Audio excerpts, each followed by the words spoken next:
Man, fellas, one of the things that I really had to learn as a man was to keep other people out of my relationship. I can honestly say that over the years, me and my wife have been building a strong foundation. But one of my downfalls was that I always went to others for counsel instead of speaking to my wife first. And before we got married, speaking to my lady first and trying to hash things out with her first before I seek or went and got counsel from somebody else. I grew up in a house where I had both my mom and dad. We had a strong, and we still do have a strong relationship. I've always been able to go to my mom, especially, and talk to her about anything. Same thing for my dad. I've been able to go to him and talk to him about anything. There is a difference between the two, though. My dad is the one who's going to give me the real. He's going to tell me some things that I don't want to hear. And my mom, of course, first son, baby boy, oldest. You can't tell me nothing about my son. My mom is always going to take my side. Just to be honest. So, fellas, we got to understand that we can't take our problems outside of our homes and go and seek counsel from somebody else. Because if you go to somebody like your mom, who's always going to take your side, and she's going to keep it real with you sometimes, but at the end of the day, she's going to take your side regardless, then that's not going to help your relationship.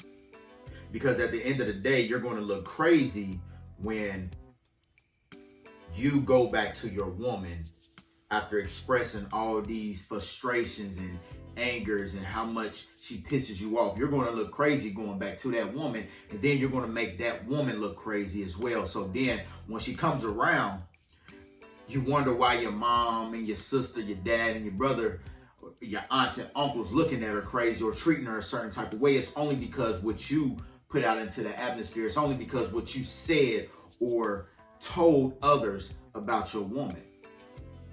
And then you get upset.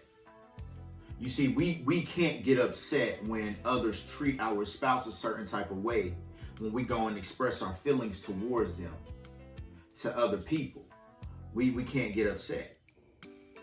If we don't want things like that to happen, then we need to keep whatever is going on in our home, and we need to hash it out with our spouse. You can't go telling your best friends. Now, fellas, we can tell our friends, but it has to come a time to where you can only tell your friend that's going to keep it real with you, that's going to tell you if you're right, and that's going to tell you if you're wrong. Stop going to people who's going to tell you what you want to hear. We can't do that because they're not helping you, and they're definitely not helping your relationship grow. I'm going to tell you something. Perception is real. Because even if you're going to get counsel from somebody else, say for instance, like your mom, and your mom is keeping it real with you. When your spouse finds out that you're talking to everybody else but her, she's going to automatically assume that you are talking negative and your family is talking negative about her. And then that's going to kill the relationship that you want for your spouse and your family. That's going to kill that relationship, and it's not going to grow until you fix that. And once she figures out that, hey, dang, my perception was all wrong, then that relationship will grow. But her perception will always be tainted because you're not talking to her, you're talking to other people. So make sure, fellas, that whatever it is that you're going through with your woman, you talk to your woman about it first. You hash it out, talk to your woman about it first. And then if y'all can't come to a common ground, if y'all can't agree to disagree, then go seek wise counsel. Don't go and seek wise counsel first and then come talk to your woman. All right? So relationship tip number 8 is keep people out of your business. It's key. If you want to find relationship tips 1 through 7, you can find them on Instagram and Facebook. This is your man, Avery Fawcett. I thank y'all for liking and sharing and commenting. I'm out.